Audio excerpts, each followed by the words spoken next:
L'Afrique est en deuil, chers camarades. L'Afrique est en deuil. En tout cas, pour tous ceux qui se considèrent africains comme moi, nous sommes en deuil. Mais je vais vous faire écouter quelque chose avant de poursuivre. C'est très important. Il faut partager, publier, abonnez-vous et likez, républier pour sécuriser. Écoutons d'abord le président Laurent Gbagbo, ce qu'il dit, et on va revenir sur le cas du Mali. Ce qui arrive à Gbagbo arrive potentiellement à tous les chefs d'État africains. Alors, vous avez entendu, le président Laurent Gbagbo l'a dit. Ce qui arrive à Gbagbo arrive potentiellement aux autres. Mais quand il dit aux autres, il ne parle pas de la personne du président, des autres présidents, mais il parle du pays. Il parle du pays. Et où est-ce que je vais en venir?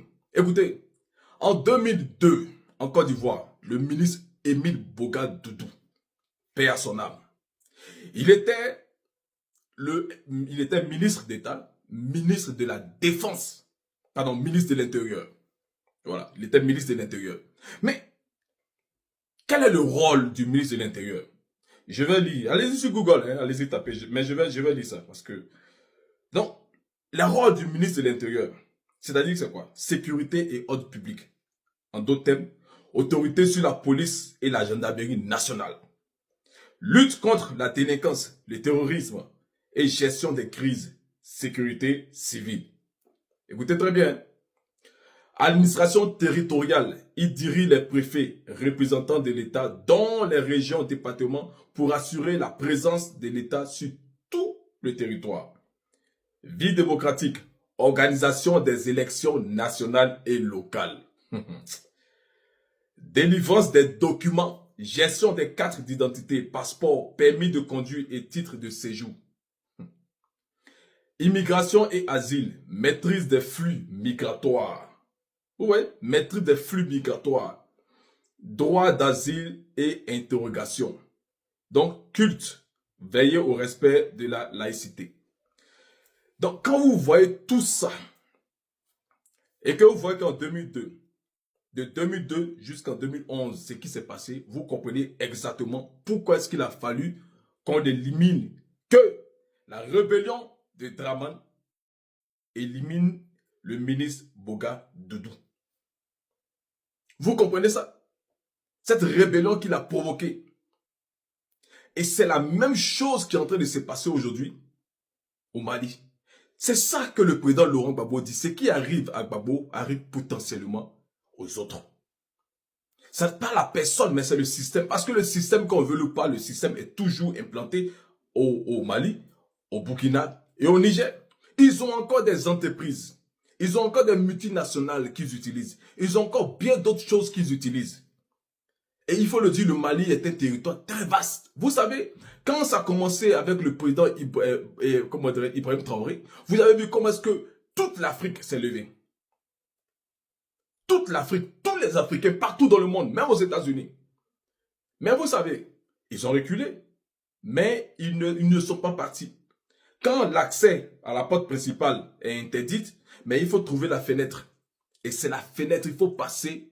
Et le Mali qui est un territoire vaste. Il faut passer facilement par le Mali. Et surtout avec les difficultés qu'il y a avec l'Algérie, c'est pas caché de tout, tout le monde le sait. Vous avez vu ces temps-ci le rapprochement Emmanuel Macron-l'Algérie. Mais nous les Africains, nous sommes là, nous regardons tout ça et nous sommes assis. On ne fait absolument rien. Parce que tout est clair aujourd'hui. C'est pas comme avant où on pouvait, au temps du président Laurent Gbagbo, les gens pouvaient nous mentir. Et il n'y avait que eux seuls, les médias. La France 24, RFI et consorts, TV5 même. Il n'y avait que ceux-là seuls qui animaient, qui accentuaient les plans des Français pour massacrer l'Afrique, pour massacrer la Côte d'Ivoire. Aujourd'hui, nous savons tous, nous voyons tout ce qui est en train de se passer. Nous avons vu les déplacements d'Emmanuel Macron en Algérie. Nous avons vu ces déplacements dans bien d'autres pays. En Côte d'Ivoire, nous voyons un peu comment est-ce que ça se passe avec Draman Ouattara, avec Téné Brahima qui était récemment en France et qui a dit qu'ils avaient des projets très avancés avec la France et ça se passait très bien. Et eux, qui à chaque fois sont en train de dire aux yeux du monde entier comment est-ce que, voilà, les pays de l'AES essaient de, voilà, ils ont des difficultés, qu'ils laissent des problèmes, parce qu'il le dit à chaque fois, Téné Brahima. Et vous avez entendu aussi nos dirigeants de l'AES qui disent aussi pareil que les choses viennent toujours de la Côte d'Ivoire. Revenons à notre sujet. Pour ce qui est du cas de Émile Boga Doudou, vous avez vu, il fallait enlever le monsieur pour pouvoir, parce qu'à un moment donné, la rébellion a été dans l'administration. Les élections qu'on organise, c'est quoi? C'est la CEI. C'est la CEI. C'est que c'était un pion de la sécurité nationale qu'il fallait enlever. C'est la même chose qu'ils ont fait. C'est comme ça qu'ils ont procédé au Mali. C'est de cette même façon. Et quand ils le font, vous allez voir, ils vont commencer à accentuer les organisations. Ils vont commencer à accentuer les organisations. Vous avez vu, ils ont commencé à prendre des communiqués que nous condamnons fermement ce qui se passe au Mali. Nous faisons fermement, quand je pense que le Sénégal se met aussi dans cette danse, moi ça me fait rire. Ousmane Sonko, on consulte pour aller sur Bassirou Diomaye Faye rapidement. Rapidement. Voilà. Donc, c'est comme ça qu'ils vont commencer à produire des communiqués. Vous allez voir qu'ils vont commencer à se jouer les hommes qui veulent aider. Et c'est dans cette aide-là, au contraire, ça ne sera pas de l'aide, mais plutôt des éléments pour pouvoir maintenant finaliser tout ce qu'ils avaient commencé, tout ce qu'ils avaient planifié. Et c'est pour ça que nous, les Africains, nous disons non, nous devons nous lever partout que nous sommes. Nous devons nous lever comme nous sommes levés pour dire non face à Donald Trump qui a reculé devant Ibrahim Traoré, devant l'AES. Aujourd'hui, là, si la France, si les États-Unis aujourd'hui sont en train de parler qu'ils sont les plus forts, putain, on sait en réalité ce qui se passe. Mais c'est parce que ce sont des États qui ont formé aujourd'hui les États-Unis. Et aujourd'hui, nous frappons la poitrine et nous disons merci parce que en Afrique, ça commence petit à petit. Ça commence par de petits blocs pour être peut-être toute l'Afrique. Mais il faudrait forcément que ça commence quelque part. Donc, ça commence aujourd'hui par l'AES. Donc, la confédération de l'AES. Aujourd'hui, aux États-Unis, on a l'État fédéral. Où il y a des petits États comme, je sais pas moi, c'était les petits États là, Washington, je sais pas si c'est un État, avec New York, voilà. Il y a ces États-là. Hein, je pense, je sais pas si ce sont les villes, excusez-moi, allez-y chercher, voilà. Mais je veux dire que aujourd'hui, on sait que les États-Unis, c'est plus de 50 États. Donc, voilà ce qui fait la force d'un pays, l'union des États en fédération, en confédération. Et c'est ça que les gens craignent. Et nous, Africains, nous nous asseyons là pour regarder nos frères africains qui sont mandatés par les maîtres, ces esclaves de maison là, qui sont mandatés par les maîtres, pour venir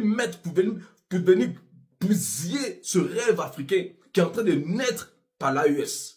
Et c'est pour ça que partout que nous sommes africains, nous devons transmettre ce message à pour dire non et que nous devons faire barrage à ce plan qui est en train d'être mis en place là. Parce que si on ne prend pas garde les jours qui viennent, vous allez voir que l'AES, ça sera du passé.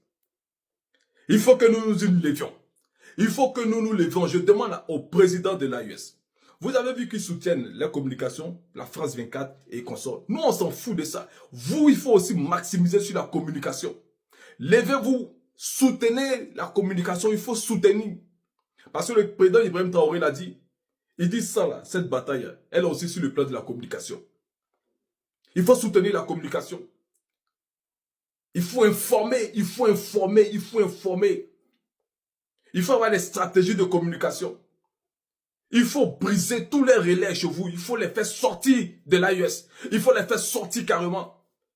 On s'en fout de tout ça. Il faut d'abord qu'on cherche à régler nos problèmes avant de chercher à installer une quelconque aide. On n'en veut pas. Parce que vous avez beaucoup. Peuple de Côte d'Ivoire, peuple africain. Et quand je reviens maintenant, pour terminer, sur vous, les peuples de l'AES, nous vous avons dit depuis longtemps que tant que celui-là, Draman Ouattara, est au pouvoir, parce que pourquoi est-ce que nous le disons? C'est vous qui l'avez aidé. C'est vous qui avez aidé Draman Ouattara pour être là. C'est vous qui l'avez aidé. Parce que sans vous, il ne pouvait rien. Mais si les Ivoiriens crient aujourd'hui pour dire que tant que lui, là, il est là, vous n'aurez pas la paix. On a dit ça depuis longtemps. On le dit depuis longtemps. Voici ce qui est en train de se passer. Voici ce qui se passe. Aujourd'hui, la Côte d'Ivoire, nous tous on sait. Vos présidents le disent que c'est un nid de terreau. Et vous pensez que le nid de terreau qu'on place là-bas, c'est pourquoi? Mais c'est pour vous. Donc tant que c'est là, le rêve de voir l'AES sera détruit. Il faut que nous nous levions et que nous disions stop. Que Dieu nous bénisse, que vive la Côte d'Ivoire, que vive le président Laurent Gbagbo, que vive les présidents de l'AES, Ibrahim Traoré, Assimi Goïta et comment dirais-je, le général Tchani. On est ensemble. Nous sommes courageux, nous résistons. Notre peuple est avec nous, nous résistons. Mais c'est un combat à mener, c'est une lutte indispensable. C'est un passage obligé. C'est un passage obligé. Pour que demain, vous soyez libres. Ce qui différencie les hommes des bêtes, parce que nous sommes tous des animaux au sens étymologique, mais ce qui nous différencie des bêtes, c'est que nous, dans nos sociétés, nous avons des lois, des règles qui nous permettent de vivre en société sans nous dévorer.